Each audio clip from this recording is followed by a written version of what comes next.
There are places in this world where something feels off. Not broken, not wrong, just thinner. Places where the noise of modern life drains away, as if the land itself is quietly asking you to lower your voice. Where the air feels heavier, older. Where you get the unsettling sense that the world you know is only a surface layer, and that something vast and patient is waiting just beneath it. You might find one of these places deep in an ancient forest where the trees crowd together so tightly that sunlight never quite reaches the ground. Noon looks like dusk there. The air smells of damp earth and moss, and every footstep feels too loud. Or maybe it's a windswept hillside wrapped in fog, where massive stones rise from the soil like the ribs of something buried long ago. Or a lonely stretch of moorland at twilight, where the wind moves through the heather in soft, whispering patterns, and for just a moment you think it's speaking your name. These places don't appear on maps. They're felt. Crossing into one feels like stepping over an invisible line. The familiar rules loosen. The silence becomes watchful. And deep in your bones, you know you've left the safe human world behind. For thousands of years, people understood these places instinctively. They didn't treat them as empty land or unexplored territory. They treated them as borders, because they knew they were not alone. They believed the world ran alongside another one, so close it sometimes overlapped.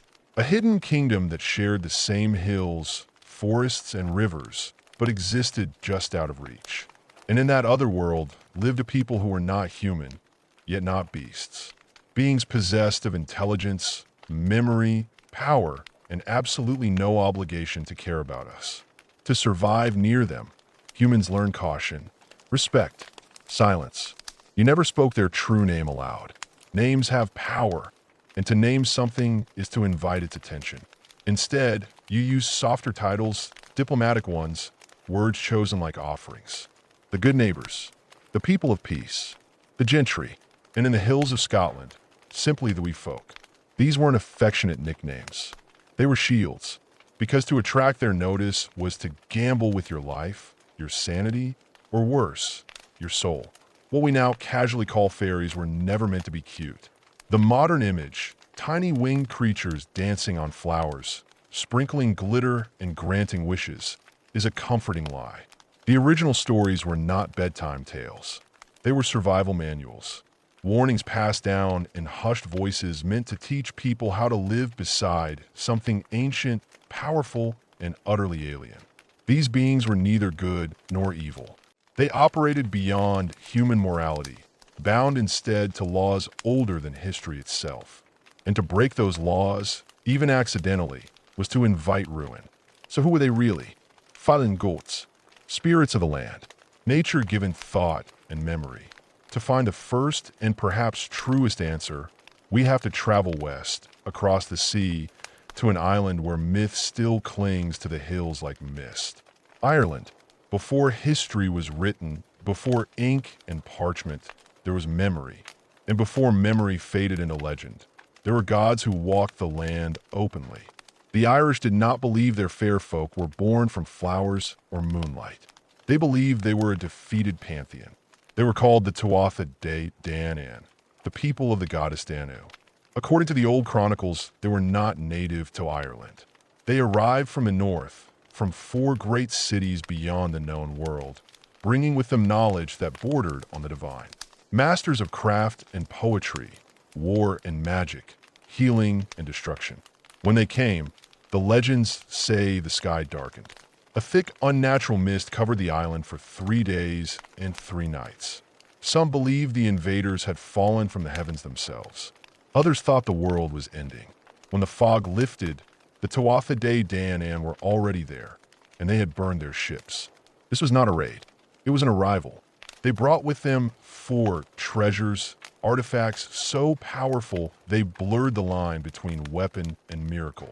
A stone that cried out beneath the feet of the rightful king. A sword of light from which no enemy could escape. A spear so hungry for blood it had to be kept asleep in a cauldron. And a vessel of endless abundance from which no one ever left unsatisfied. These are not trinkets of woodland sprites. These were the tools of gods. With them, the Tuatha Danaan claimed Ireland, and they fought for it. Their first war was against the Firbolg, the people who already ruled the island. The battle was brutal, magic colliding with steel, song with slaughter. The Tuatha won, but not without cost. Their king Nuada lost an arm, and by their ancient law, a maimed king could not rule. That single wound would echo through destiny, because their victory drew the attention of something older, something monstrous. From a sea came the Fomorians, grotesque, semi-divine beings who embodied the raw violence of nature itself. Storm, famine, decay. They were not evil in the human sense. They were catastrophe given form. The war that followed, the Second Battle of Mag Twyard, was nothing less than a struggle for the world. Gods fell. Heroes rose. Magic reshaped the land. And at the heart of it all stood a young champion, Luff of the Long Arm, brilliant, terrifying, unstoppable. Under his leadership, the Tuatha Danaan shattered the Fomorians and drove them back into the sea. For a time, Ireland entered a golden age. The gods ruled openly. Their halls rang with music and poetry. The land itself seemed to breathe in harmony with their presence. But no age of gods lasts forever. From the south came mortals, the Milesians, ancestors of the modern Irish people. They were not magical in the old way, but they carried something just as powerful. Fate, a destiny that even gods could not deny. The final war was fought, and this time the gods lost. They were not destroyed. They cannot be. They were immortal. Instead, they made a choice. They would surrender the surface world, the land of sun and sky, to humanity. In return, they would take the other Ireland, the hidden one, the world beneath the hills and burial mounds inside the ancient earth itself. And so, they stepped sideways out of history. They became the Ow's Sea, the people of the mounds. Their palaces moved underground. Their gates were hidden in ring forts, fairy hills, and standing stones.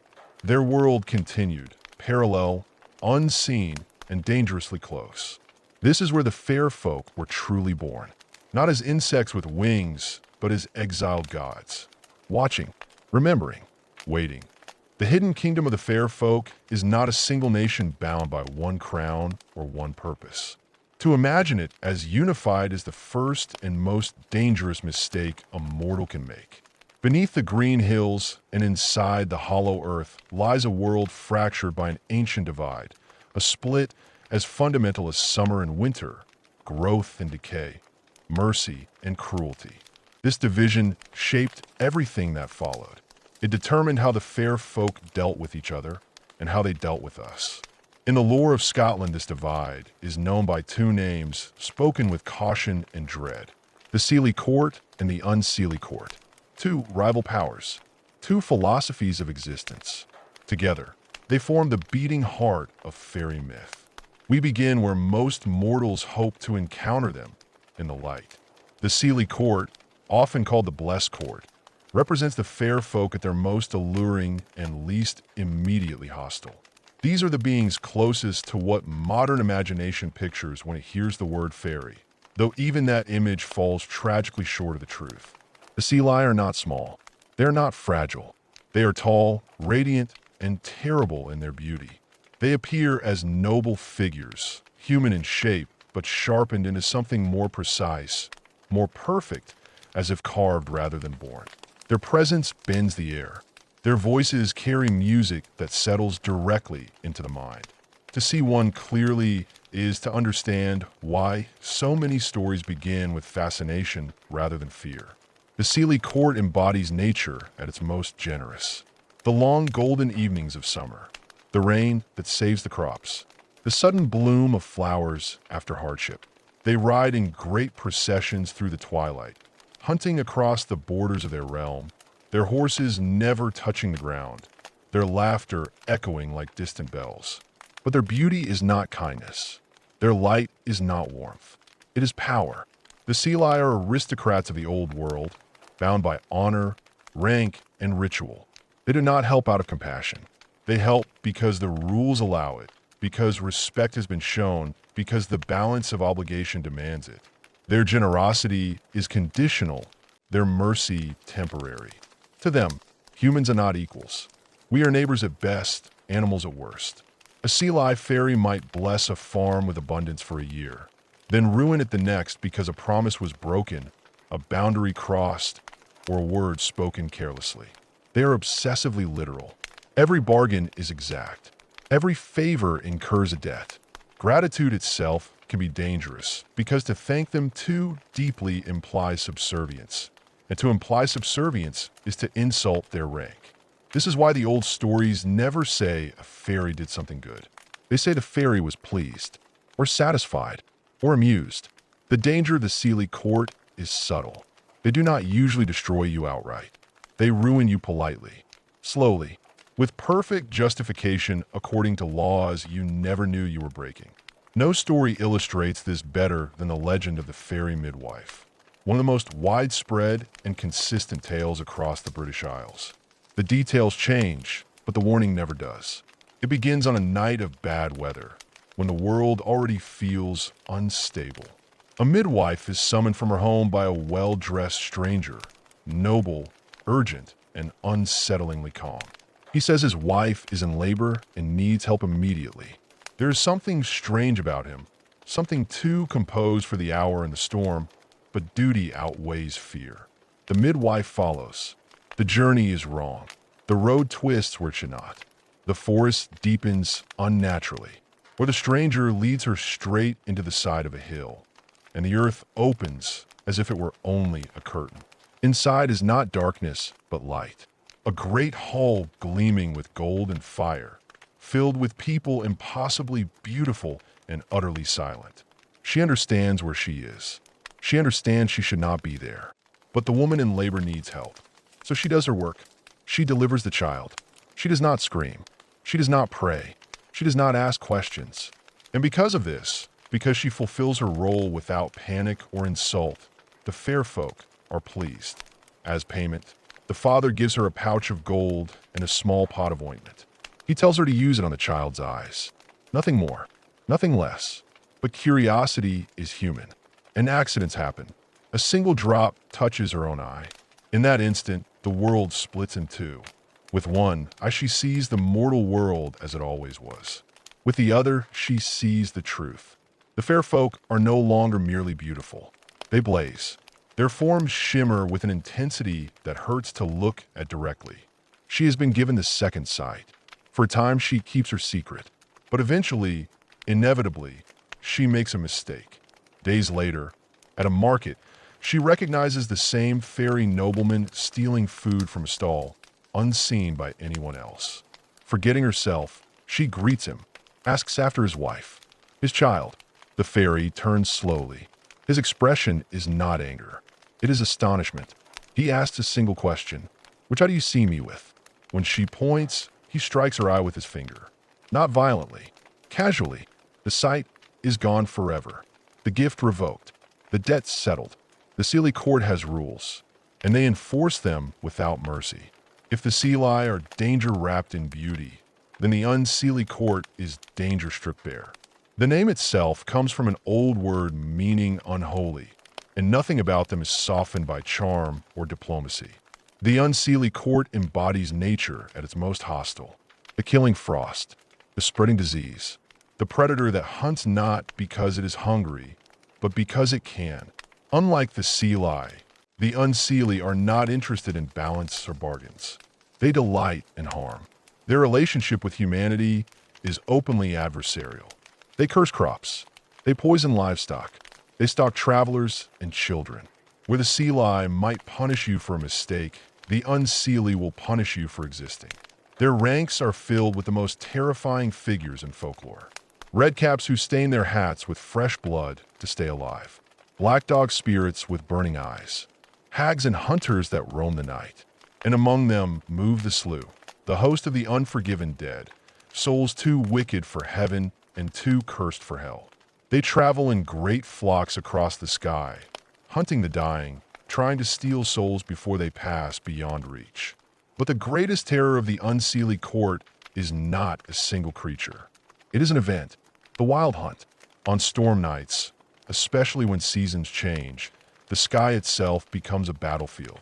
A procession of screaming riders, spectral hounds, and supernatural horses tears across the clouds, led by a lord or lady of the Unseely, collecting souls, omens, and war.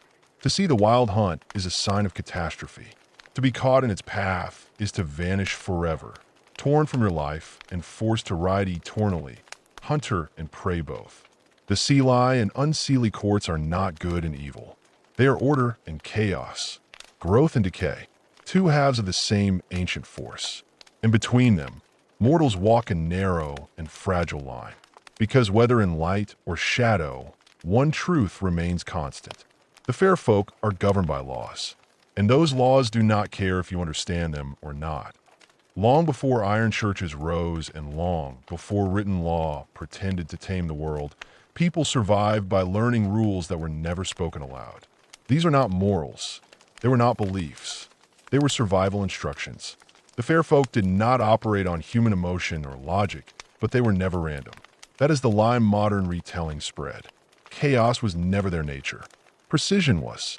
The old world understood this, and it encoded that understanding into customs, taboos, and warnings passed down like scars. To break these rules was not sinful. It was fatal. The first and most important law was naming. Names held power, and to give one freely was to surrender control. The fair folk guarded their true names with absolute ferocity, because a true name could bind them, command them, even banish them. Mortals who knew this avoided asking names and avoided giving their own. This is why old stories rarely name fairies directly. They are called the good neighbors, the fair ones, the gentry, anything except what they truly are. Speaking plainly was an invitation to be noticed, and being noticed was rarely a blessing. The second law was hospitality. Once you accepted food or drink from the fair folk, you were no longer entirely your own. Eating fairy food marked you as belonging, even temporarily, to their realm. Bread and wine in their halls tasted richer than anything mortal, but it carried a cost. Those who ate deeply forgot home. Time loosened its grip. Years passed like minutes, or minutes stretched into decades.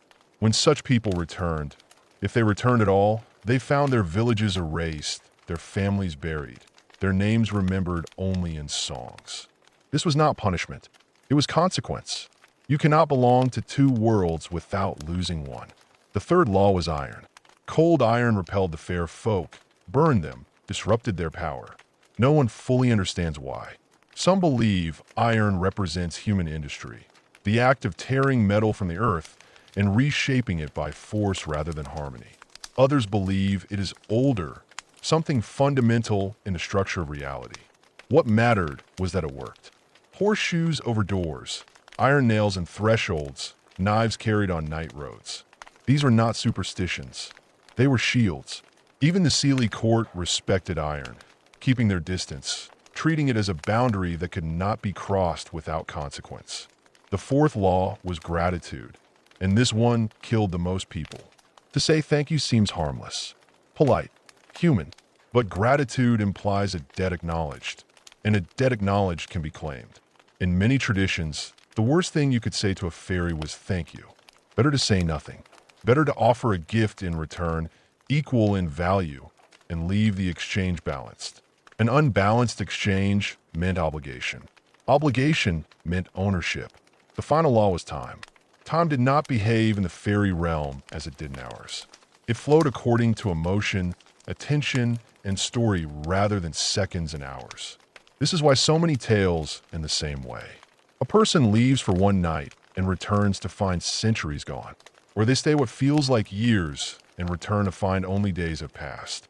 The fair folk did not lie about time. Mortals assumed it obeyed them. That assumption was the mistake. All these laws served one purpose, not to keep humans safe, but to keep the boundary intact, because boundaries mattered more than anything. Doors, crossroads, rivers, thresholds, dusk and dawn. These were moments and places where worlds brushed against each other, where mistakes happened, where bargains were made, and where disappearances began. The fair folk did not invade the human world. Humans wandered into theirs. And once there, The rules applied whether you knew them or not. This is why the old warnings sound so calm, so practical. Do not wander alone at night. Do not follow strange music. Do not accept gifts you cannot repay. Do not speak names. Do not step off the path. These were not metaphors. They were maps of danger. And still people vanished, because curiosity is older than fear. And the fair folk were masters of temptation. In the next part, we will follow those who crossed the boundary and never truly returned. The changelings, the stolen, and the terrible reasons the fair folk took what they did. Not every encounter with the fair folk ended in death. Some were worse. Across Europe and far beyond it, the same terror appears again and again in different languages, in different centuries, with the same unshakable shape. Someone is taken, and something is left behind. The changeling is not a single creature, but a category of crime. A theft so common, it became a cultural obsession. Infants vanished from cradles. Brides disappeared on the eve of their weddings. Young men were lured from roads and never seen again. In their place appeared imitations. Things that looked right enough to fool the hopeful, but never quite right enough to fool the observant. A child who screamed endlessly, whose eyes seemed too old, whose weight felt wrong in the arms. A wife who stared too long into nothing. A man who returned thin, hollow, and distant, as if most of him had been left somewhere else. The fair folk did not steal at random. They took for reasons that made sense to them. Human children were prized because they were alive in a way the fair folk were not. Many traditions claim the fair folk could not reproduce normally, or that their bloodlines were failing. Others say they took human infants to raise as servants, musicians, or replacements for their own sickly young. In darker tellings, the child was not raised at all, but consumed, its vitality used to prolong fairy life. Adults were taken for different reasons. Beauty, skill, talent. A gifted musician might be stolen to play forever in a fairy hall. A midwife or healer might be taken to serve the court. A strong young man might be bound into the wild hunt. Once taken, return was rare. When it happened, it was never clean. Those who came back were called the touched. They did not age correctly. They could not settle. They woke screaming from dreams of music and fire. They carried knowledge that made them unwelcome in churches and feared by neighbors. Some could see fair folk even without ointment. Others could not stand iron or the sound of bells. They belonged nowhere. The changelings left behind serve a purpose. They distracted the humans. They fed on care, milk, and attention while the fair folk took what they wanted elsewhere. Changelings were often described as ancient beings in disguise, too old to thrive, placed among humans as parasites. This belief led to horror. Families tried to expose changelings by cruelty, believing the fairy would reveal itself. Fires, cold water, iron. Some children died because fear was louder than mercy. These stories are not fantasies. They are echoes of real grief, real loss, and real attempts to make sense of the unexplainable. And yet, the fair folk were not always villains in these tales. Sometimes the stolen were taken because they were mistreated. Sometimes the fairy realm was kinder than the human one. This ambiguity is what made the fear so deep. You could not rely on innocence to protect you. The fair folk did not care if you deserved it. They cared if you were useful. At the center of all these stories is a single unbearable truth. The boundary between worlds is thin, and it favors those who do not need permission. Humans built walls, named gods, wrote laws. The fair folk walked through roots, fog, and song. They did not conquer. They harvested. In the final part, we will face the oldest question of all. What happened to the fair folk? Why the stories faded? And whether they truly left or simply learned to hide better. There was no final battle. No great exile. No moment when the fair folk vanished in fire or were driven screaming from the world. That idea is comforting, and comfort is almost always a lie. What happened instead was slower, quieter, and far more human. The world changed its shape, and the fair folk found fewer places to stand. Iron spread across the land. Roads cut through forests. Churches rang bells that shattered the old quiet. Names were written down. Boundaries were fixed instead of felt. The old wild spaces shrank, and with them shrank the places where rules bent and worlds touched. The fair folk did not die. They retreated. In older stories, the fair folk are everywhere. In later ones, they are rare. By the modern era, they are almost gone. This is not coincidence. It is pressure. Every charm, every horseshoe, every prayer pushed them further back. Not because prayer was holy, but because belief became rigid. The fair folk thrived in ambiguity, in half-light, in maybes. A world that insists on one truth at a time is hostile to them. The bells mattered most. Church bells were not just symbols of faith. They were weapons of order. Their sound marked time. Morning, noon, evening. They divided the day into human units. This was poison to beings whose realm obeyed story instead of seconds. Folklore repeatedly says fair folk fled from bell sounds, that fairy hills rang hollow afterward, that paths once dangerous became safe. Not because the fair folk feared God, but because they feared structure. And yet, the stories never fully end. Even as belief faded, sightings continued.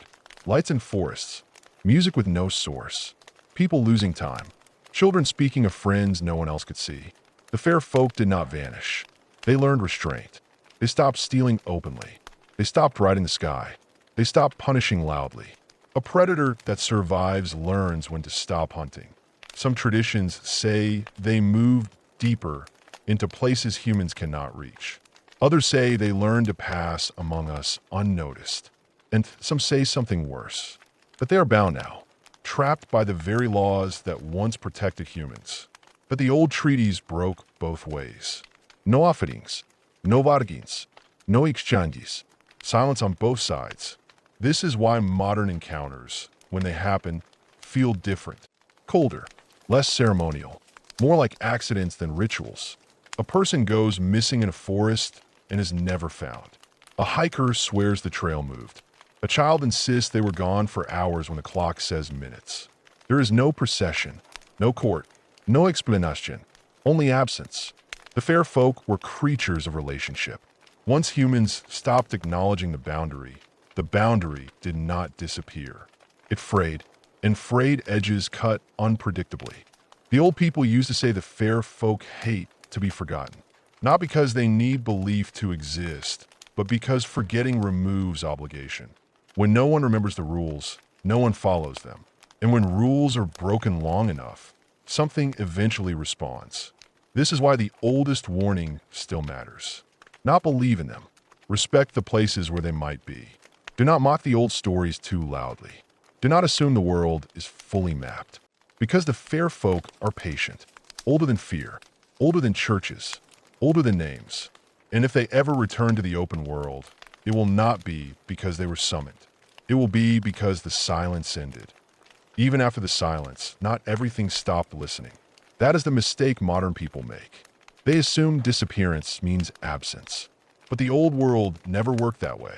When the fair folk withdrew from the surface of human life, they did not abandon their laws. They did not dissolve their paths. They simply stopped explaining themselves. What remained were echoes, residual doors, places where the boundary is still thin enough to bruise you if you lean on it too hard. Wells that feel deeper than they should. Forests where sound dies unnaturally fast. Hills that refuse to grow trees. Crossroads where people hesitate without knowing why. These are not cursed places. They are active ones. The fair folk no longer hold court there, but the rules still apply. Time still slips. Direction still bends. People still lose things they never get back. In the old days, these places were marked. A standing stone, a thorn tree, a warning story told to children before sleep. Now they are mapped, photographed, reviewed online, and stripped of meaning. The danger is not that people no longer believe. The danger is that they believe nothing is listening. And yet, some encounters continue to follow the old patterns too closely to dismiss. People report hearing music that feels intentional, not random. Tunes that repeat only when followed. Others describe voices calling their name in accents they cannot place, using words they never taught anyone. And there are the time slips, the most unsettling of all. A walk that should take 10 minutes lasts 3 hours. A blink that steals an afternoon. A disappearance with no trauma, no struggle, no explanation. These are not hauntings. They are interactions without ceremony. In the old stories, when someone crossed the boundary, there was structure, a host, a bargain, a role. Now there's only friction, like touching exposed wire. Some folklorists believe the fair folk are diminished, no longer able to sustain their courts or rituals. Others believe they are conserving energy, waiting. And a darker theory whispers that humans themselves have taken over their function. That modern systems, algorithms, and invisible structures now behave the way the fair folk once did. Arbitrary, rule-bound, punishing ignorance without malice or mercy. The old fear did not vanish. It changed masks. Still, the warnings persist because they work. Do not linger where paths cross for no reason. Do not follow invitations that offer wonder without cost. Do not accept gifts you cannot refuse later. Do not assume silence means safety. Most of all, do not mock what you do not fully understand. Not because mockery summons anything, but because it blinds you to patterns that once kept people alive. The fair folk were never monsters hiding under the bed. They were neighbors operating under different physics. And neighbors do not need to be seen to be close. The old storytellers ended their tales without conclusions on purpose. No victory, no closure, just a reminder. The world is not finished. It is layered. And sometimes when the light is wrong and the air feels too still, those layers press together. If you feel that pressure someday, if the path seems to wait for you, remember this. Curiosity opens doors. Respect keeps them from closing behind you. There was a time when fear was not the only response. Long before silence, before retreat, before the fraying of boundaries, humans did something rare. They adapted. They did not defeat the fair folk. They did not outgrow them. They learned how to live near them without being consumed. This knowledge did not look like power. It looked like routine, small habits, quiet disciplines practiced so long they felt natural. That is why they vanished so easily. These are not spells. They were behaviors, ways of moving through the world that acknowledged something watching without inviting it closer. People learned how to walk the edges. Farmers knew which fields to leave untouched, which trees not to cut even in hunger. Travelers knew which songs to hum at dusk and which to swallow before nightfall. Children were taught not just where not to go, but how not to look when they pass certain places. You do not stare at a fairy hill. You glance, respectfully, as you would at a stranger's window. Offerings were not worship. They were maintenance. Milk poured at thresholds. Bread left at wells. Not as gifts, but as acknowledgments. I see you. I'm not yours. We are even. This is why the old ways collapse so fast when belief fades.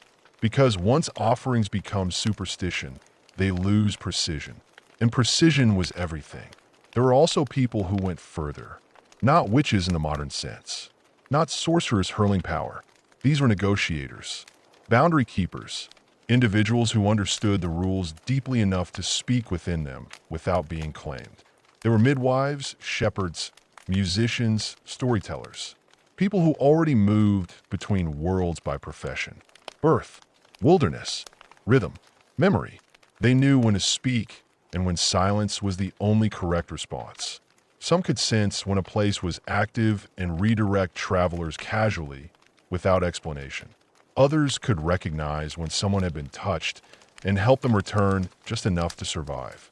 These people were respected and feared, not because they commanded the fair folk, but because they understood consequence. And then that knowledge broke. Iron tools improved. Roads straightened. Time was standardized. Belts rang everywhere. The margins disappeared. When humans stopped needing to negotiate with the land, they forgot how. The fair folk did not change first. We did. And so the old relationship collapsed. Not in violence, but in irrelevance. What remains now is dangerous precisely because it is incomplete. People stumble into active places without preparation. They follow wonder without context. They treat ancient patterns like entertainment. And when something answers, there is no one left who knows how to respond correctly. This is why modern encounters feel so unbalanced. Too sudden, too empty. There is no exchange, no closure, just loss. The old world had teeth, but it also had rules you could learn. The modern world has teeth and pretend they are not there. In the next part, we will confront the most unsettling idea of all, that some humans did not forget, that some lines were never broken, and that a few people may still be doing the old work quietly, without names, without stories, without thanks. History prefers clean endings. Folklore does not. While most people forgot the old rules, not everyone stepped away.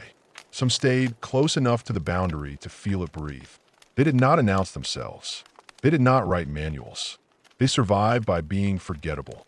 These were not secret orders or hidden cults. That idea is too dramatic. Drama attracts attention, and attention attracts consequences.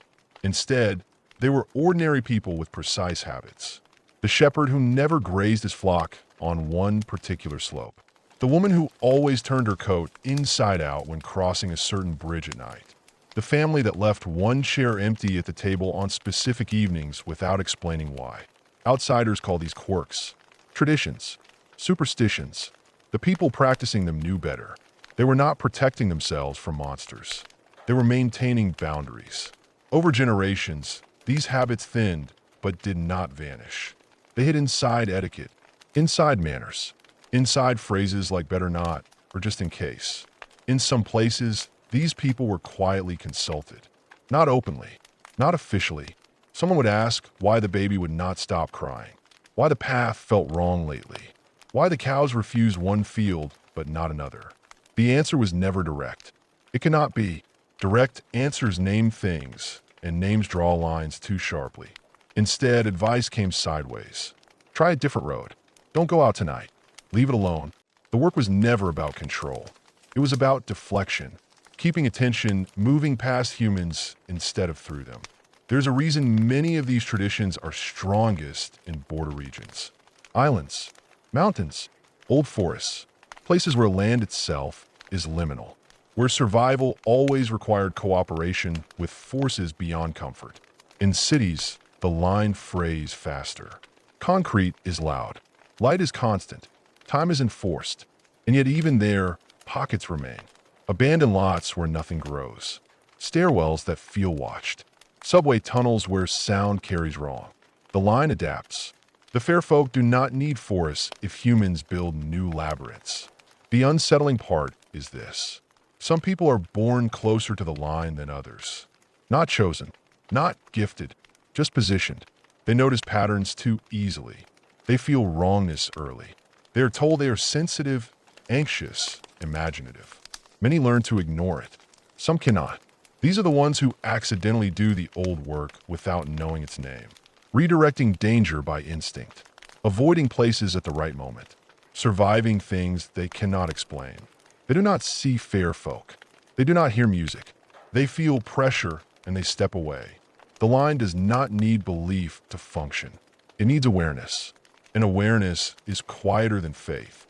If the fair folk ever truly return to open interaction, it will not be through grand sightings or declarations. It will be through small permissions. Doors left unclosed. Paths that invite instead of warn. Habits that stop working. When that happens, the people who never left the line will be the first to notice, and the last to be believed. In the next part, we will confront the final warning hidden in all of this. Not about them, but about us. Every story about the fair folk pretends to be about them. It is not. It never was. The warnings were always aimed at humans, not as a threat, but as a mirror. The oldest danger was not cruelty. It was arrogance. The belief that the world is empty unless we fill it. That nothing observes unless it speaks. That silence means ownership. This belief is new, and it is fragile. The fair folk existed comfortably alongside humans for centuries because humans did not assume dominance. They assumed proximity. The land was shared, not mastered. Forests were not resources. Hills were not obstacles. Night was not something to erase with light. Once humans began to flatten everything into utility, the old negotiations became impossible.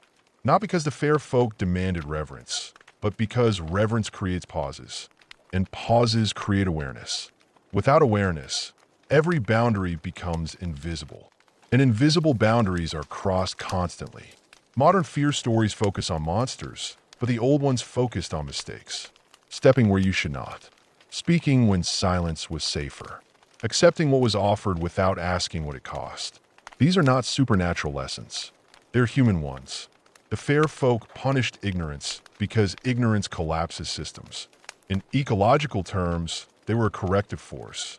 Predatory, yes, but not meaningless. A world without limits breaks itself. This is why the stories did not end when belief faded. They changed shape. Now the disappearances are framed as accidents. Exposure. Getting lost. System failures. The pattern remains. Only the language shifts. The most unsettling possibility is not that the fair folk are watching. It is that they no longer need to. That the mechanisms they once embodied are now fully human. Systems that do not explain themselves. Rules that punish without warning. Invisible thresholds crossed every day. We have built a world that behaves like the fairy realm without the ceremony. And we wander it just as unprepared. The old storytellers ended with humility for a reason. Not fear. Humility. Do not assume you are alone. Do not assume you're the first. Do not assume the rules were made for you. Because the moment you believe the world is empty, you stop listening. And when you stop listening, you walk straight into things that do not move for your comfort. There is one last thing the old tales try to preserve. Not knowledge. Not protection. Perspective. The understanding that humans are guests in more places than they realize. And guests survive by paying attention. This is not a call to believe in fairies. Belief is loud and unstable. This is a call to remember restraint. To treat silence as occupied space. To move through the world as if something older might still be there. Because whether or not the fair folk remain, the laws that shaped them never left. And the price of forgetting that is paid quietly, without witnesses and without appeal. What happens when the old boundaries fail entirely? When humans act with the assumption that nothing is watching, that nothing can answer. History provides glimpses, fragmentary and horrifying. The borderlands do not simply vanish. They wait. They adapt. A forest cut too deeply may awaken the shadow of the Unseely court. A field plowed where an offering was once left may attract attention from the other side. The world we think is ours remains porous. The fair folk, in their original power, do not punish lazily. Their retribution is precise, methodical, and inhumanly patient. A misstep may not result in immediate consequences.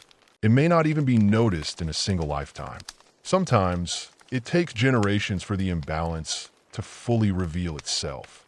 Farmers report crops that fail for no reason, livestock that sicken in patterns too orderly to be natural, children who fall mysteriously ill, roads twist inexplicably, animals behave oddly, bells ring at midnight when no wind moves. In Borderlands, humans become the hunted without understanding what they have done. This is not myth. It is a systemic law of a hidden world.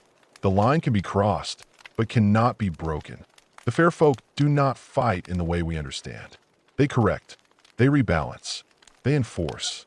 And yet, in some rare instances, they can be charming, seducing, even playful. It is in these moments that humans are most vulnerable. We assume familiarity. We assume consent. A song in the woods may be an invitation, not a gift. A glimpse of light behind a hill may be a warning, not a beacon. To misread these signals is to bind oneself into their world. Once bound, even the cleverest human has no recourse. Iron may repel. Names may protect. Offerings may appease. But these are tools of maintenance, not of conquest. Once the rules are broken, no new rules can be written. All that remains is improvisation, and improvisation is risky against intelligence older than memory. There are stories that survive precisely because they were never meant to be told. Tales of travelers who returned years later to find the world entirely altered. Of families haunted by impossible sounds. Of children who age too quickly or not at all. Of houses that shift when no one is inside. These are not ghost stories.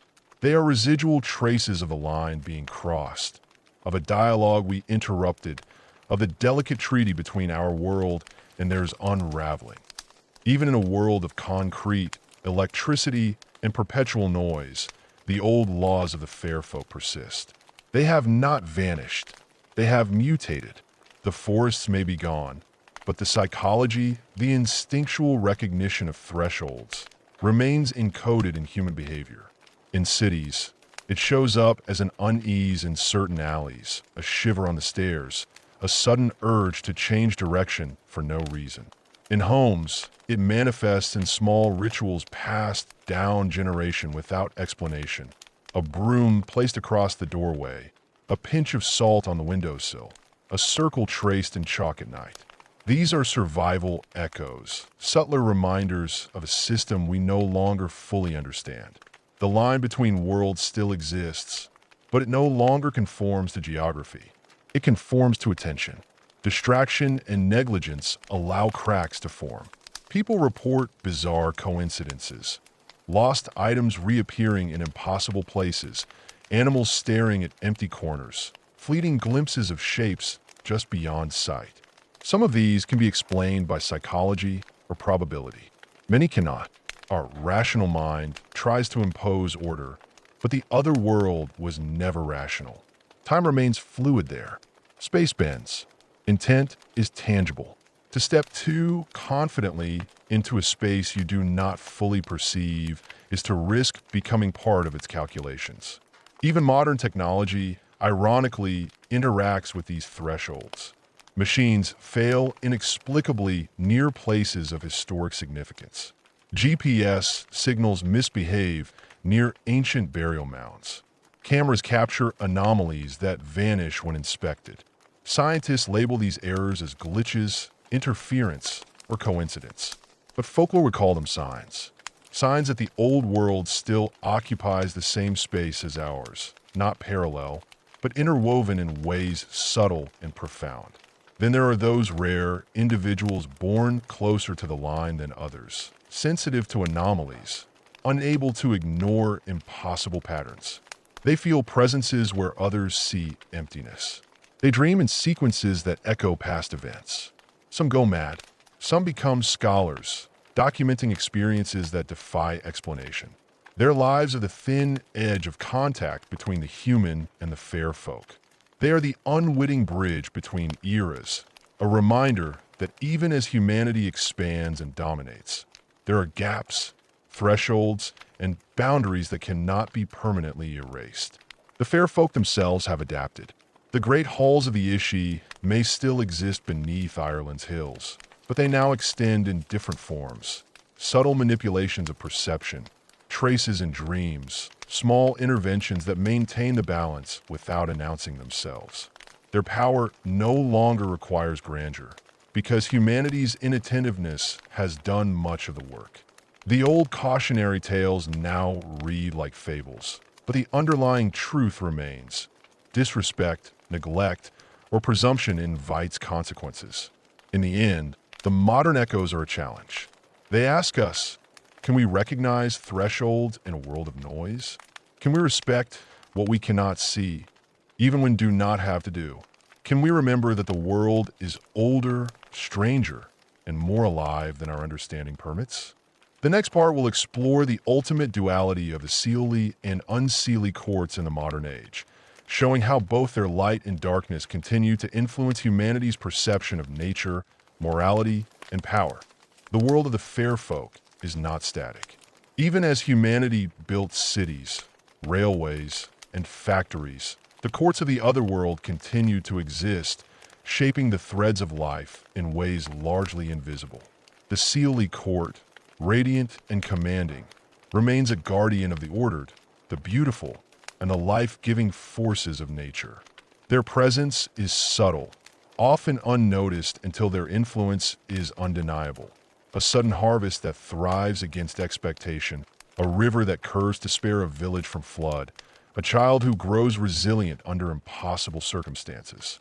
They operate on rules of reciprocity, honor, and elegance. expecting mortals to understand boundaries and act with discretion. Reward from the Celely are neither random nor generous in a human sense. They are calculated, precise, and often symbolic. To receive a blessing is to accept responsibility. Failure to uphold the unwritten code invites consequences no less severe than the generosity once bestowed. Across the spectrum lies the Unseely court, the shadow to the Celely's light. Their reach is more frightening because it is less predictable. They embody the raw cruelty and indifference of nature itself. Storms that obliterate crops, sudden illnesses that leave no trace, animals gone missing without explanation. The Unseely court reminds humanity that chaos is intrinsic to the world. Their acts are not evil in a moral sense. They are simply inevitable. Mortals who cross their paths are forced to reckon with the fragile boundaries of perception, luck, and attention. Among their ranks are the red caps, eternally soaking their hats in blood, the slar, restless spirits hunting for mortal souls, and the riders of the wild hunt, whose ghostly pursuit across the night sky portends calamity. These forces were once felt as direct and terrifying, but even today, echoes of their presence remain. Inexplicable losses, sudden misfortune, and the cold, certain feeling of being watched when no eyes are visible. The duality between Celely and Unseely is a mirror of nature itself. Light and dark, growth and decay, warmth and blight. They are two faces of a single, primordial power. In the old world, humans learned caution and reverence through stories, ritual, and superstition. Today, we ignore these lessons at our peril, relying instead on technology and reason to shield us. Yet even the most rational among us are susceptible to the subtle manipulations of the courts. Our dreams, instincts, and fleeting perceptions carry the memory of rules older than any law. Some people call this intuition. The fair folk call it acknowledgement.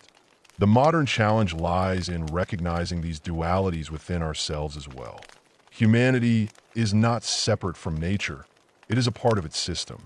Our own light and dark mirror that of the courts.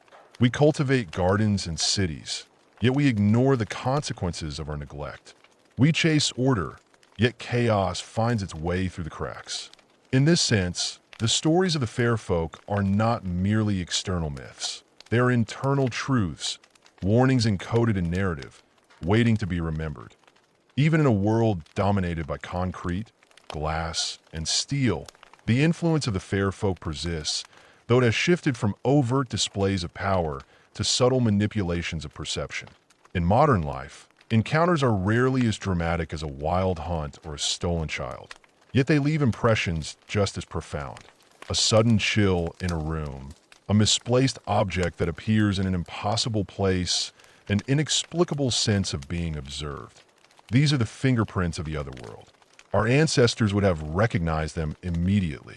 We, however, tend to dismiss these occurrences as coincidence, ignoring the signals that the fair folk have always used to communicate with humans. The courts themselves have adapted. The Celely court now operates more discreetly, influencing human events through inspiration, intuition, and small strokes of fortune. A writer receives the perfect phrase for a story. A gardener discovers an unseen spring of water. A doctor experiences a moment of insight that saves a life. These interventions are not random. They're calculated gestures in accordance with the ancient codes of reciprocity. The Unseely court, by contrast, finds new ways to enact chaos in a world increasingly removed from the natural rhythms they once dominated. Industrial accidents, sudden illnesses, inexplicable losses, and nightmares that feel too vivid to dismiss. These are their modern tools. They no longer need forests or hollow hills to exert influence. Humanity has built enough boundaries, thresholds, and blind spots that the courts can manipulate without revealing themselves overtly. Folklore, too, has evolved. Tales of changelings, wild hunts, and fairy abductions have transformed into urban legends, psychological warnings, and metaphorical narratives. Yet, beneath their surface, these stories retain their original function. to teach humans how to navigate a world filled with unseen powers and mutable laws. A child's intuition about a dangerous stranger, an adult's uneasy feeling in a deserted hallway, the universal suspicion of wrong places. These are cultural memories encoded to protect us from the unseen. We have replaced ritual with caution, yet the principle remains the same. Respect boundaries, recognize thresholds, and acknowledge forces beyond comprehension. Even technology cannot fully shield us. Photographs capture anomalies that defy logic. Devices malfunction near sites of ancient significance, and digital representations sometimes reveal glimpses of what our eyes cannot perceive. The fair folk are no longer creatures of grandeur or terror. They're masters of subtlety. Their power lies in influencing perception, bending attention, and reminding humanity that reality is never as fixed as we imagine. In this sense, the modern world is a new kind of borderland, a thin place where the human and otherworldly intersect invisibly. The next part will explore specific modern encounters with the fair folk, tracing stories from urban settings to rural outskirts, demonstrating that even today, the threshold between worlds can be crossed, and that the consequences, whether benign or catastrophic, remain profoundly real. Stories of encounters with the fair folk did not vanish with the industrial age. They transformed. In cities, people report fleeting glimpses of figures in peripheral vision, slender forms darting through alleyways, faces that vanish when directly observed. In apartments and office buildings, objects move inexplicably. Keys found in the refrigerator, books rearranged without explanation, lights flickering in patterns that suggest intention. In rural areas, farmers still leave small offerings of salt or milk at stone circles or wells, not out of superstition alone, but because the inherited instinct warns them that thresholds must be respected. These are not stories of whimsical sprites. They are echoes of the same intelligent and primordial forces that shaped ancient Ireland and Scotland. Even the psychological and symbolic dimensions of modern life carry traces of the court's influence. Anxiety, intuition, and premonition often arise in moments when thresholds are crossed unknowingly. A hiker sensing a presence in a dense forest, a child refusing to enter a certain room, or a driver compelled to change routes for no apparent reason. These are subtle warnings, modern adaptations of the old protocols. Anthropologists and folklorists note that these experiences, often dismissed as coincidence or imagination, follow patterns that align uncannily with the ancient laws of the fair folk. The rules remain consistent. Do not reveal your true name. Do not consume the food of another world. Respect boundaries and recognize the passage of time as mutable in the presence of these beings. Urban legends and media further preserve these encounters in altered form. Tales of haunted buildings, ghostly apparitions, and poltergeist activity often bear striking resemblance to Unseely mischief or Celely interventions. The essence of the fair folks' interaction is the same, a test of respect, observation, and adherence to ancient codes. Those who act recklessly or with hubris often suffer consequences that, while explainable scientifically, carry the same narrative weight as the old tales. Modern life has not erased the courts. It has simply hidden them in the noise of civilization, leaving only the attentive and perceptive to notice. Even the arts preserve contact.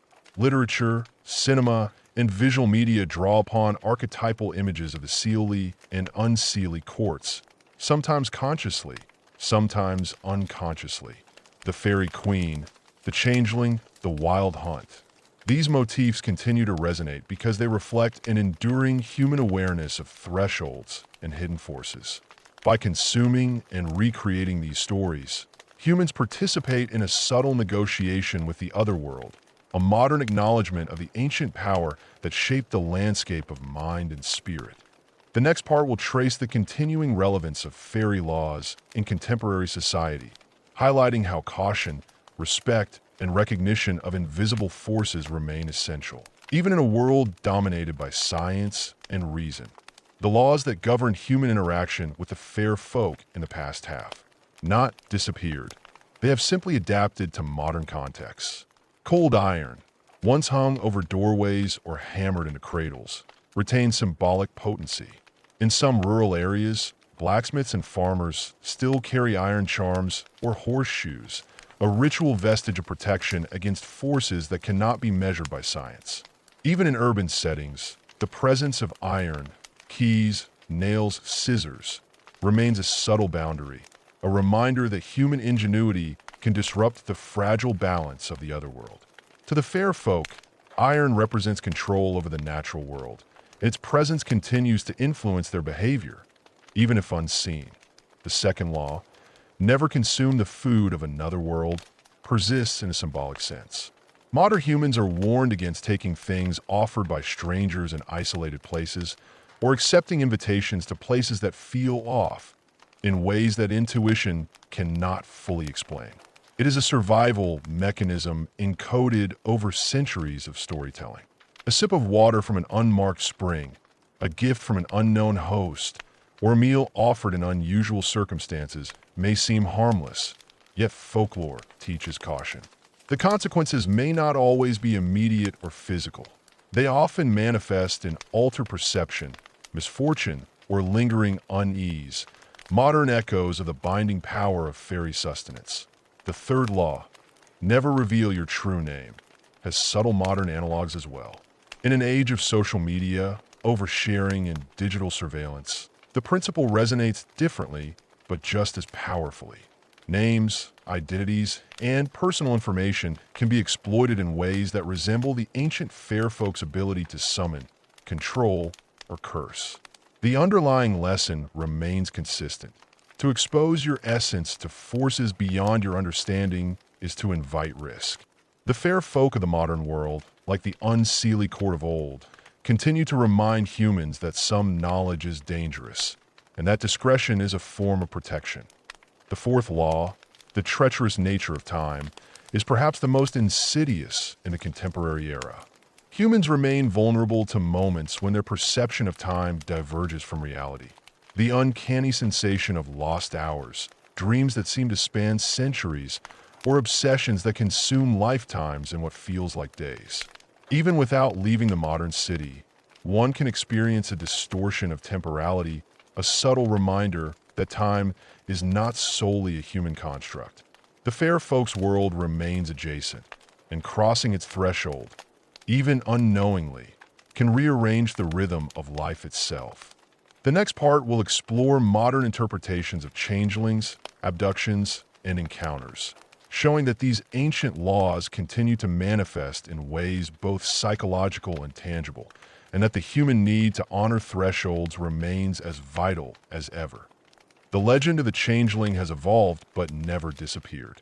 In the modern world, the abduction of a human infant by the fair folk has transformed into more subtle forms of displacement and substitution. Parents may not find a sickly fairy in their crib, but they do encounter situations that echo the old fears. A child who suddenly seems different, a teenager who disappears into a subculture or obsession beyond parental control, or an adult whose personality shifts inexplicably. Psychologists might label these events as developmental disorders, identity crises, or mental health challenges. Yet folklore interprets them as the residual influence of the other world. In some rural communities, warnings about taking care at dusk or never leaving a child alone near the stones persist. Families still recount tales of neighbors or strangers vanishing, of livestock behaving strangely, of the eerie feeling that someone or something is always watching. Modern parents, aware of science and reason, may laugh at the old stories, yet the instinct to protect children from unseen forces remains, echoing the ancient laws of respect, secrecy, and vigilance. Urban legends also carry the essence of the changeling myth. Children reported as missing, stories of people returning different, and even cautionary tales about strangers offering gifts or attention are contemporary manifestations of the same warning. The other world is patient and cunning, and crossing its boundaries, even unintentionally, can lead to irreversible change. These narratives maintain the original purpose, teaching humans caution, respect, and awareness of thresholds. The old fear that a parent's love could be manipulated or replaced by a more cunning, otherworldly intelligence remains alive, albeit in subtler, psychological forms in literature and media. The changeling appears as a metaphor for identity, loss, and transformation. Films, novels, and television portray the concept in a way that modern audiences can understand, yet the underlying truth persists. The fear of substitution, the terror of losing what is most sacred, and the consequences of crossing unseen boundaries are timeless. Even when cloaked in metaphor, the lesson of the changeling is clear. Respect the unknown, honor thresholds, and beware the invisible hands that can alter life irreversibly. The next part will examine how the fair folk continue to influence creativity, inspiration, and human intuition in the modern age, demonstrating that their subtle presence remains a guiding, often unpredictable force in the contemporary world. The influence of the fair folk extends far beyond folklore and superstition. It reaches into the very heart of human creativity. Writers, artists, and musicians throughout history have credited fleeting glimpses, strange voices, and sudden insights to unseen forces. The muse that inspires a poet, the unexplainable intuition of a composer, or the vision that overtakes a painter may all be understood as contact with the subtle, intelligent world of the Fae. These are not mere coincidences, but modern echoes of the ancient court's interventions, rewards for respect, and punishments for hubris. Musicians in the Scottish Highlands and rural Ireland spoke of tunes given to them by invisible fiddlers at twilight, melodies no mortal could conceive alone. Writers throughout Europe described moments when a story seemed to write itself, or a character spoke through them as though possessed by another intelligence. Anthropologists note that these experiences frequently align with locales considered thin places, sites where the veil between worlds is naturally weaker. Forest glades, misty hilltops, abandoned ruins. In these moments, humans are participants in the ongoing negotiation between worlds, guided by invisible protocols. Even modern psychology recognizes the phenomenon of inspiration as something mysterious and often uncontrollable. The fair folk's influence can be subtle. Ideas that arrive suddenly, solutions to problems that emerge without effort, an uncanny sense of timing or intuition. Though science interprets these moments as cognitive processes, folklore reminds us that humans are not the only intelligent beings capable of shaping outcomes. The other world may operate invisibly, ensuring that those who honor its laws are rewarded with insight, while those who disregard boundaries encounter confusion, frustration, or failure. Stories of creative encounters also echo the dichotomy of the courts. The Celely court, generous but conditional, may inspire brilliance, beauty, and insight, but always within the framework of respect and ritual. The Unseely court may provide ideas as well, yet twisted, dangerous, or incomplete, reflecting the chaotic and destructive forces of nature itself. To interpret a sudden spark of genius without reverence, or to claim it solely as one's own, risks invoking the same principle that condemned the midwife who glimpsed the fair folk with one eye. The rewards of interaction come only when laws are honored. The modern world may be lit by neon and filled with machines, yet the fair folk's subtle presence persists in thresholds, ideas, and perception. Those who feel a sudden inspiration, a shiver of intuition, or a premonition are still, unknowingly, participating in the ancient dialogue between human and otherworld. Respect, caution, and awareness remain the keys to navigating this invisible partnership. The next part will explore contemporary thin places and how humans continue to encounter the fair folk, whether through intentional seeking, accident, or circumstance, highlighting that these borderlands remain active despite the dominance of science and reason. Thin places are not relics of the past. They still exist, hidden within the modern landscape. They are where the veil between the human world and the hidden kingdom of the fair folk grows fragile. These are not always remote forests or misty moors. They can appear in abandoned industrial sites where nature has begun to reclaim space, along quiet riverbanks in the midst of sprawling cities, or within ancient stone circles forgotten by time. The essence of a thin place is its ability to make the ordinary world feel uncanny, a threshold where the rules of reality bend subtly. Visitors to thin places often describe a sense of vertigo or timelessness, an awareness of being observed, or a feeling that the landscape itself is alive. Birds may fly in unnatural patterns. The wind carries voices that vanish upon listening, or shadows move against the light. These experiences echo the ancient warnings. The other world is present but does not announce itself. Humans who enter these zones with respect and humility may find themselves touched by inspiration, intuition, or sudden clarity. Those who trespass recklessly risk disorientation, fear, or even abduction. Modern travelers and explorers sometimes report encounters that mirror folkloric tales. A hiker may stumble upon a hollow hill that seems larger inside than outside, with strange lights and sounds. A photographer may capture an image showing figures that were not visible to the naked eye. Writers and artists describe sudden bursts of creativity while wandering such landscapes, attributing them to encounters with invisible entities. Even urban legends of ghostly apparitions or unexplained phenomena often align with the old rules of the otherworld. Food and drink are forbidden, names are not revealed, and time may move differently. Thin places also serve as reminders that human progress does not eliminate magic, it merely obscures it.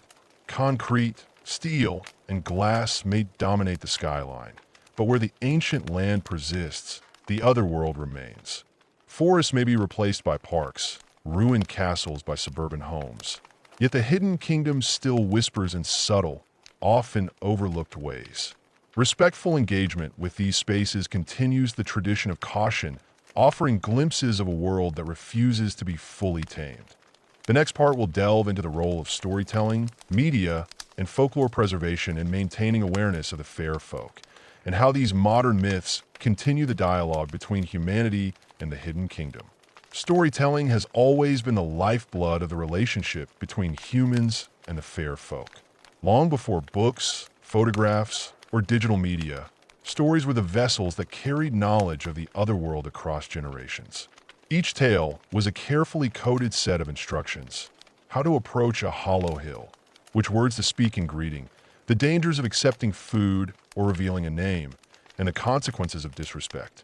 Folklore was law, survival, and morality wrapped in narrative that, in the modern era, stories continue to serve a similar purpose, though often transformed. Folklorists, writers, and filmmakers reinterpret the myths, stripping away some of the original terror, but preserving the underlying messages. Even when presented as entertainment, these narratives carry echoes of the ancient borderlands, keeping alive the awareness that human perception is limited and the world is larger than it seems. Movies, novels, and television series often draw upon the duality of the courts: the bright, benevolent yet conditional Celely, and the dark, malevolent, and chaotic Unseely. These representations, while dramatized, preserve the ancient tension between reverence and fear. Storytelling also functions as a map of morality and respect. By dramatizing encounters with the fair folk, modern narratives teach caution, humility, and the consequences of hubris. The recurring themes of time distortion, the danger of accepting gifts, and the importance of secrecy are embedded in these tales, ensuring that the old laws persist even when the original cultural context has faded. In essence, stories act as thin bridges themselves, linking human consciousness to the hidden kingdom in a way that reason alone cannot achieve. The digital age has introduced new dimensions to the preservation of these myths. Online communities share personal experiences, photographs, and videos of unexplained phenomena. Virtual spaces allow modern seekers to exchange knowledge about thin places, sightings, and uncanny experiences, creating a living folklore that evolves while retaining the principles of the old laws. Even skepticism and debate serve the ancient purpose. They keep humans alert, questioning, and respectful of forces they cannot fully understand. Through storytelling, whether oral, written, visual, or digital, the fair folk continue to shape human consciousness.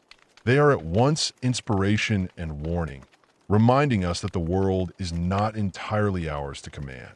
Respect for the hidden kingdom, even in a rational, scientific age, remains a necessity. The tales we tell today ensure that the veil between worlds, while thin, is never entirely forgotten. The next part will explore the intersection of science, psychology, and folklore, examining how belief in the fair folk persists in a rational world and why the human mind continues to perceive the other world even under the scrutiny of reason. Even in an age dominated by science, reason, and empirical evidence, the influence of the fair folk persists, suggesting that the human mind is wired to perceive more than the physical world reveals. Psychologists studying cognition, perception, and pattern recognition note that humans are exceptionally sensitive to anomalies in their environment. Shadows, sounds, or fleeting movements are often interpreted as sentient beings, a trait rooted in survival. This evolutionary tendency may explain why tales of fairies, spirits, and other unseen intelligences are universal. However, folklore adds a layer of intentionality that pure psychology cannot account for. The fair folk are not random apparitions. They operate within strict laws, with motives, personalities, and consequences. This suggests a persistent cultural recognition of forces that lie beyond ordinary perception. Cognitive scientists studying thin places or uncanny experiences find that moments of awe, fear, or inspiration often coincide with environments humans describe as inhabited by the other world. The interplay of expectation, imagination, and heightened sensory perception creates experiences that are simultaneously psychological and, perhaps, real in a broader metaphysical sense. Anthropologists have long observed that societies with strong folklore traditions often report encounters with the unseen more frequently than cultures lacking such stories. These narratives serve as frameworks for interpreting extraordinary experiences. A sudden gust of wind, a rustle among the trees, or the inexplicable disappearance of a child may be contextualized within the rules of the fair folk. In this way, folklore functions as both warning and explanation, reducing chaos in a world that is otherwise unknowable. Modern science, while skeptical, also encounters phenomena that challenge simple explanation. Quantum theory, chaos theory, and studies of consciousness reveal that the universe is far stranger than classical mechanics suggests. In some interpretations, the universe may contain dimensions or layers that humans cannot normally perceive. Thin places, encounters with fair folk, and experiences of time distortion could be glimpses into such hidden strata. Science and folklore, rather than being opposed, may be two methods of engaging with the same underlying reality. One through observation and experimentation, the other through narrative, ritual, and caution. The enduring power of the fair folk, then, lies in this intersection. They exist as cultural artifacts, psychological phenomena, and possibly as real intelligences operating beyond human perception. They are simultaneously a reflection of human imagination and a challenge to human comprehension, insisting that we acknowledge our limits. In this light, belief in fairies is not mere superstition. It is a survival mechanism, a recognition that the world is more complex, more layered, and more alive than our senses alone can discern. The next part will examine contemporary encounters, unexplained phenomena, and how the fair folk continue to interact with humans in subtle, often undetected ways, showing that the hidden kingdom is far from extinct. Even today, the fair folk continue to touch the edges of human experience. While the grand tales of gods and changelings belong to history, subtle interactions with the other world remain, often dismissed as coincidence, imagination, or psychological quirk. People report hearing voices in empty rooms, footsteps in abandoned buildings, or glimpses of figures that vanish the moment they are noticed. Gardeners sometimes leave offerings of milk, bread, or salt unconsciously following traditions passed down through centuries, only to notice inexplicable movement among their plants or animals behaving oddly. Photographs, videos, and audio recordings occasionally capture anomalies, lights, shapes, or sounds that defy conventional explanation. In some cases, technology appears to reveal what the human eye cannot perceive, offering modern confirmation of age-old claims. Thin places continue to attract artists, writers, and seekers who report sudden inspiration, a heightened sense of perception, or encounters with beings that resemble ancient descriptions of the fair folk. These experiences mirror classical folklore. They obey rules, respect boundaries, and manifest the duality of the Celely and Unseely courts. The Hidden Kingdom also interacts indirectly with the human world through natural phenomena. Sudden crop failures, mysterious illnesses, and unexplained accidents are sometimes interpreted in folklore as consequences of crossing the otherworld's laws. Even in urban environments, unexplained patterns, an eerie whisper on a subway platform, a fleeting silhouette in a deserted alley, can evoke the same primal caution once inspired by forest glades or misty moors. Contemporary reports suggest that while humanity has largely forgotten the precise rituals and laws, the fair folk still operate according to their ancient rules, reminding us that their kingdom exists on a plane we do not fully comprehend. These subtle encounters reinforce an enduring lesson. The fair folk are not gone. They exist at the boundaries of perception, in spaces where our attention falters, our senses stretch, and our understanding of reality softens. The stories, old and new, ensure that humans remain aware that the world is alive, layered, and morally complex in ways that our rational minds cannot fully map.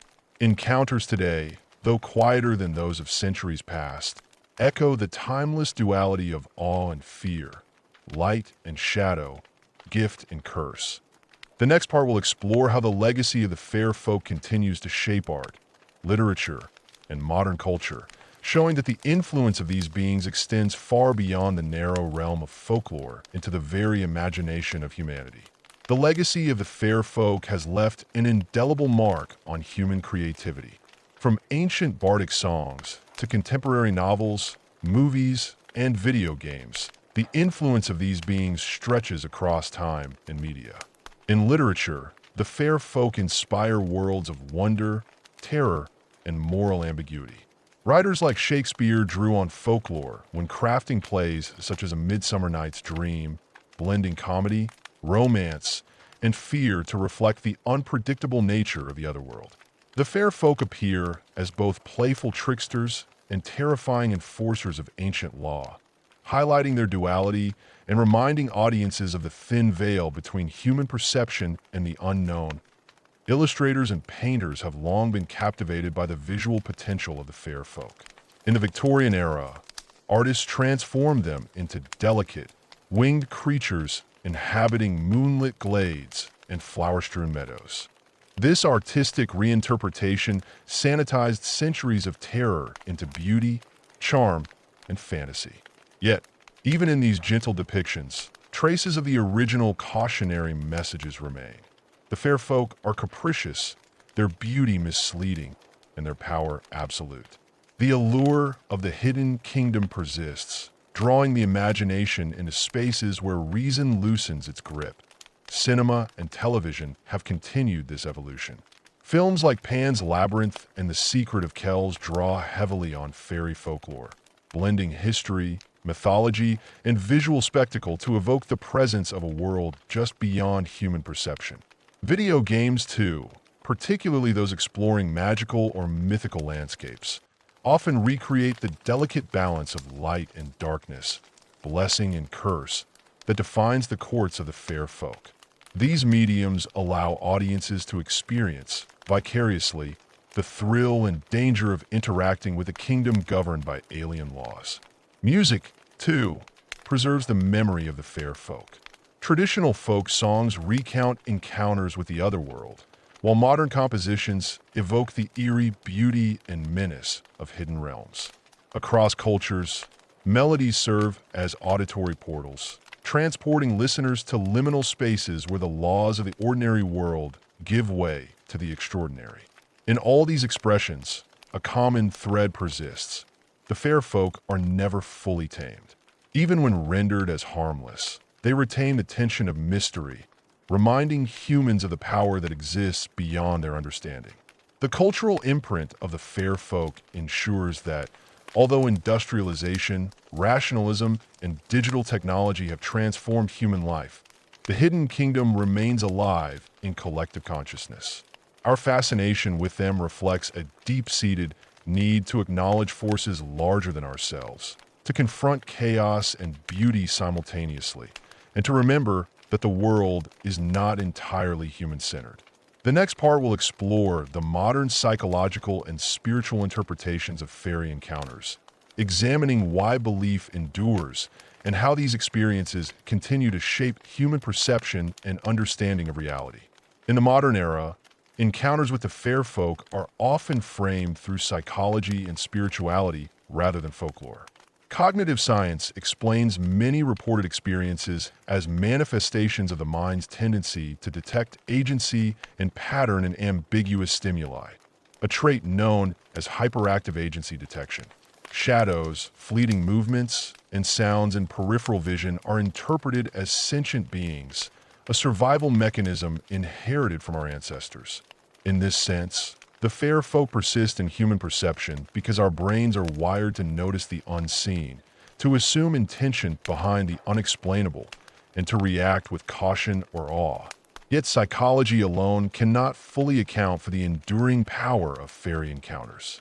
Many individuals report experiences that defy simple explanation: prolonged time distortions, objects moving inexplicably, or feelings of being guided, watched, or even tested. These reports align closely with classical tales of the otherworld, suggesting that the human mind may be sensitive to subtle patterns or energies that conventional science struggles to measure.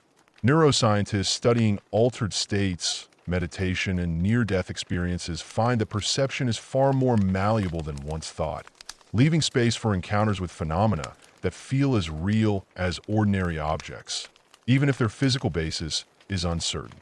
Spiritually, fair folk encounters are often interpreted as visits from liminal intelligences, entities existing between the worlds of matter and spirit.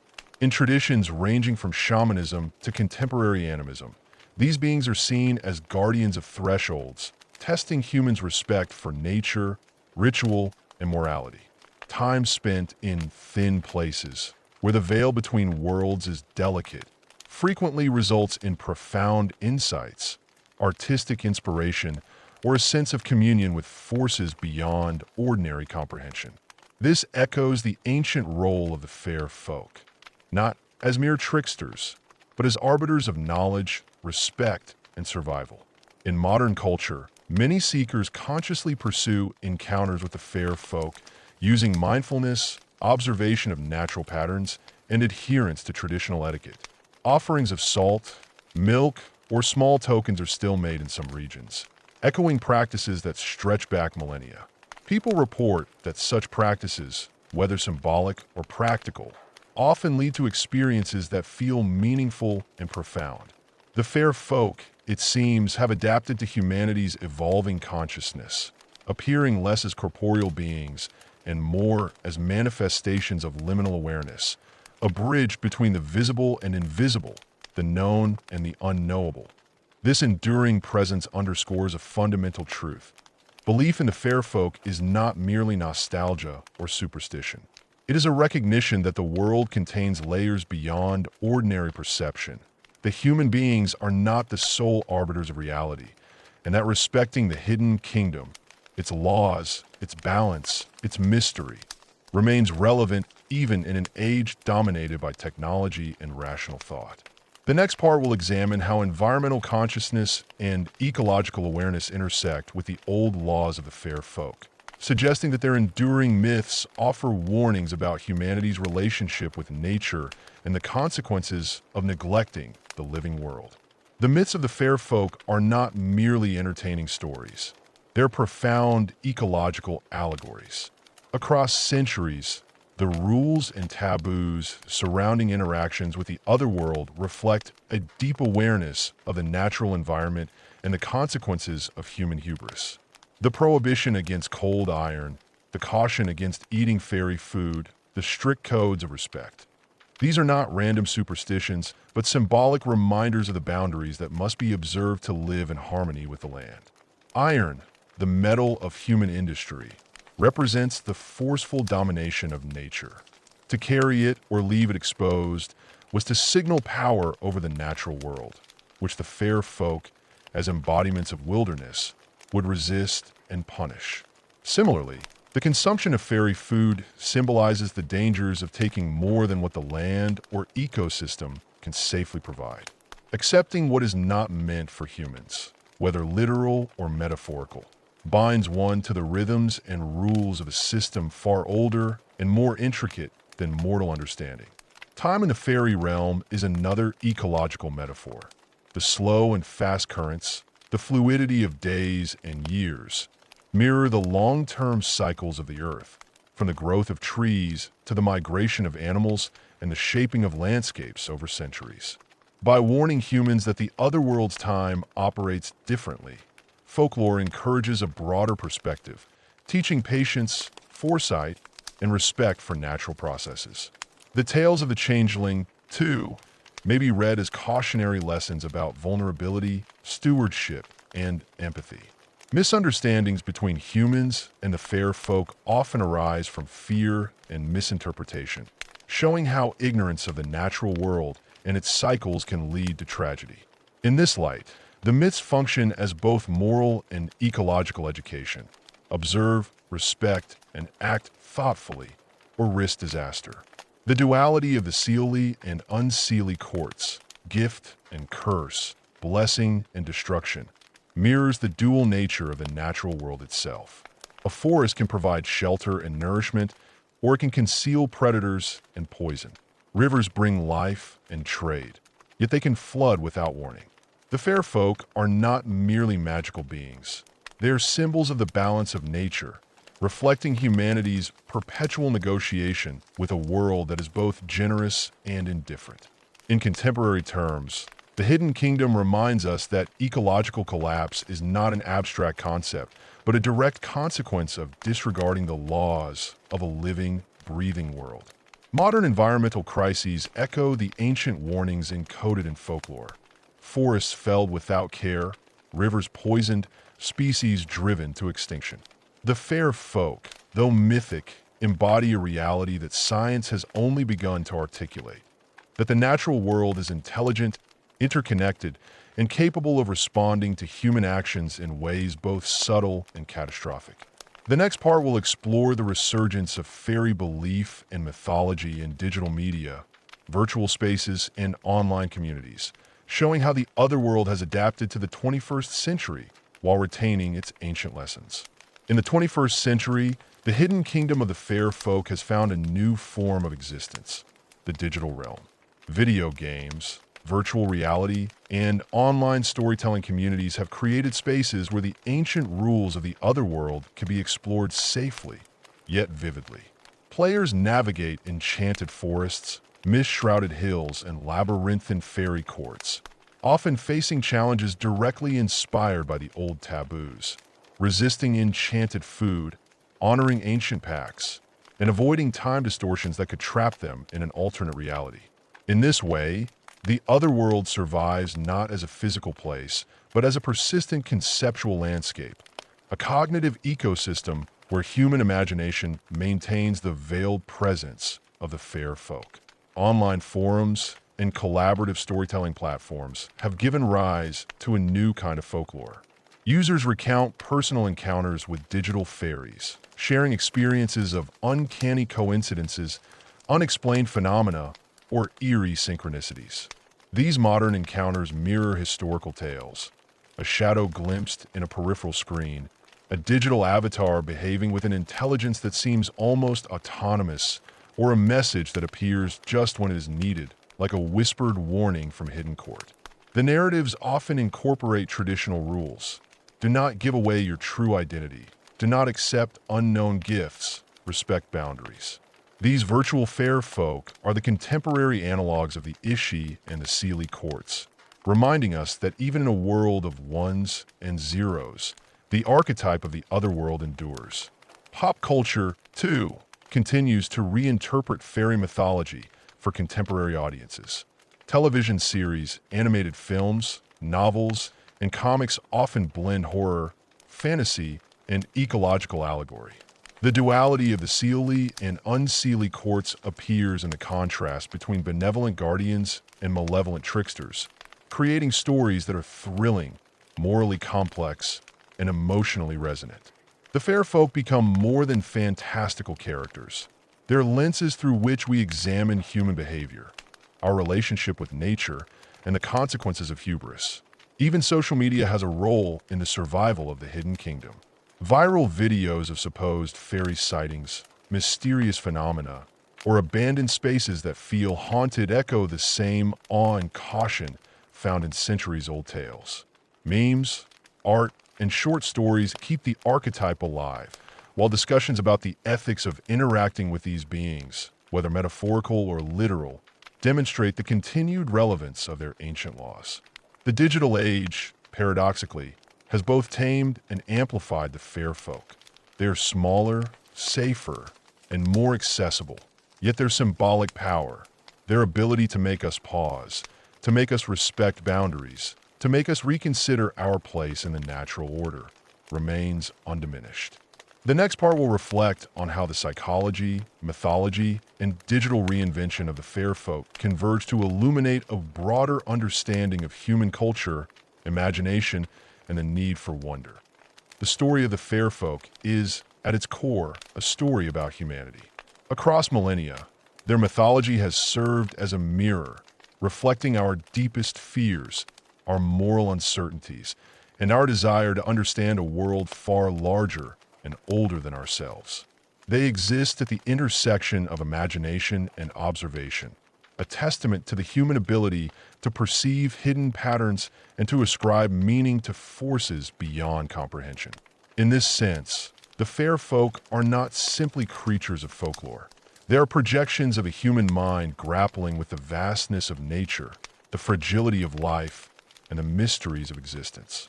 Our fascination with the otherworld persists because it satisfies an essential psychological need, the need for wonder. In a rational, mechanized world, awe is scarce. Science explains, technology predicts, and society measures. Yet the human spirit craves encounters that transcend the ordinary, that hint at unseen dimensions, that challenge our assumptions about reality. The fair folk offer this in abundance. They are dangerous, unpredictable, and morally ambivalent, qualities that stimulate imagination and caution simultaneously. To engage with their mythology is to practice a form of mental and emotional agility, learning to navigate ambiguity, to respect power that cannot be dominated, and to accept that some aspects of existence remain unknowable. Art, literature, and film have ensured that this engagement continues. Writers from Shakespeare to Tolkien, filmmakers from Guillermo del Toro to Hayao Miyazaki, and countless storytellers across cultures have drawn inspiration from the duality of the fair folk, their complex social hierarchies, and their moral codes. In doing so, they preserve the lessons embedded in ancient myths, respect the natural world, honor tradition and boundaries, and recognize that beauty and terror often coexist. The celebrities and villains of the fairy realm remind us that morality is not absolute, that actions have consequences, and that power, whether magical, political, or environmental, demands responsibility. Furthermore, modern reinterpretations highlight the ethical dimension of these stories. Environmental writers see the fair folk as avatars for the living earth, their punishments and rewards symbolic of ecological balance. Psychologists study them as frameworks for understanding fear, cognitive bias, and human creativity. Spiritual practitioners approach them as liminal guides, entities existing at the thresholds of consciousness, offering insight into both the material and immaterial realms. In every instance, the fair folk serve as catalysts, prompting reflection, fostering caution, and inspiring awe. And so, the fair folk endure, not because we literally believe in them, but because we need them. They survive as metaphors, archetypes, and symbols, bridging the ancient and modern, the seen and unseen, the natural and supernatural. They remind us that reality is layered, that life is rich with mystery, and that humility in the face of forces greater than ourselves is a timeless virtue. The next part will conclude this epic journey by reflecting on the ultimate significance of the fair folk in the human story, tying together mythology, history, psychology, and ecological wisdom into a final contemplation of why these beings still matter today. As we draw our journey to a close, it becomes clear that the fair folk are more than myth, more than folklore, more than the whimsical sprites of children's books. They are a living reflection of humanity's relationship with the world, a bridge between what is known and what remains unseen. Across time, they have served as warnings, teachers, and mirrors, shaping our understanding of morality, power, and nature. From the Ishi of Ireland, proud remnants of a fallen pantheon, to the aristocratic Celely and merciless Unseely courts of Scotland, to the tiny winged Tinkerbells of modern imagination. Their essence has been distilled and transformed, but never entirely erased. Their survival is testament to our enduring need for wonder. In every shadowed forest, misty hill, or quiet glade, the faint sense of being watched, the whisper in the wind, the feeling of a presence just beyond the edge of perception. These are the echoes of the old kingdom. The fair folk remind us that the world is not ours to command, that power carries responsibility, and that nature, in all its splendor and terror, is alive with intelligence and memory far older than humanity. Even in the digital age, in the screens and pixels of virtual worlds, the fair folk persist. They continue to teach, to warn, and to inspire. They challenge our assumptions, spark our imagination, and demand respect. The stories we tell about them, whether in ancient oral tradition or viral internet posts, continue to shape the human psyche, connecting us to the rhythms of the land, the passage of time, and the mysteries that lie just beyond sight. Perhaps the ultimate lesson of the fair folk is not about them at all, but about us. Their narratives compel us to look inward, to recognize our fears, to confront our arrogance, to cultivate humility, and to cherish the wonder that keeps life vibrant. They exist as both caution and invitation, urging us to tread lightly, to honor what is ancient, and to remain ever curious, even in a world that insists on certainty and control. So, when you walk through a quiet forest, cross a fog-draped moor, or linger at the edge of Twilight Lake, pause and listen. The other world is patient. It has all the time in the world. The good neighbors are waiting, not in malice, but in timeless vigilance. And if you are willing to respect the laws, honor the unseen, and move with caution and curiosity, you may just feel their presence, the faint, eternal heartbeat of the hidden kingdom of the fair folk. Thank you for walking with me through the veils of history, myth, and imagination. Though the fair folk may dwell in hidden realms, their story lives on in the hearts and minds of those who remember to look beyond the ordinary, to cherish mystery, and to honor the profound intelligence of the natural world. This concludes the long-form script for your YouTube video, spanning the full arc from ancient myth to modern interpretation.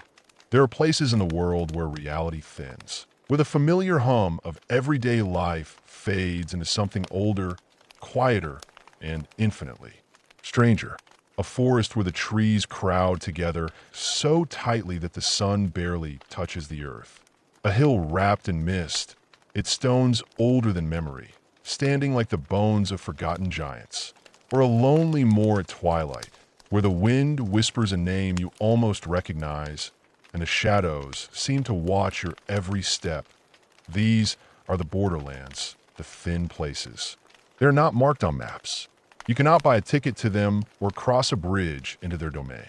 You feel them in your bones, in the hairs rising on your arms, in the unsettling sense that the world you know is only one layer of reality, and that another, older, wilder, and far more dangerous layer exists just beyond your sight. For millennia, humans who live at the edges of these places understood a truth most of us have forgotten. They were not alone. They shared the land with beings not human, creatures of ancient intelligence, unfathomable power, and a morality that did not bend to ours. To survive, one had to learn their laws, respect their boundaries, and never speak their true names aloud. They were called the good neighbors, the people of peace, the gentry, or, in the hills of Scotland, simply the wee folk. Names that were not endearments, but careful diplomacy, a fragile shield against forces older than kings, older than nations, older than memory itself. These beings are what we now call the fair folk. The word may conjure images of tiny winged sprites dancing on dewdrops, but that is a modern fantasy, a taming of something far more powerful, far more dangerous. The fair folk of old were fallen gods, displaced kings, and spirits of the earth, whose beauty and terror were equally absolute. Their world was hidden, parallel to our own, governed by rules older than time and indifferent to human morality. To enter, it was to risk everything, to touch a realm where a single misstep could cost your life, your soul, or your future. This is their story. A story of gods who fell, of courts of light and shadow, of bargains with terrible costs, and of humans who glimpsed the other world and were forever changed. Step carefully, listen closely, and remember, what you are about to hear is not merely a tale. It is a journey into a hidden kingdom, a place where the veil is thin and the good neighbors are always watching.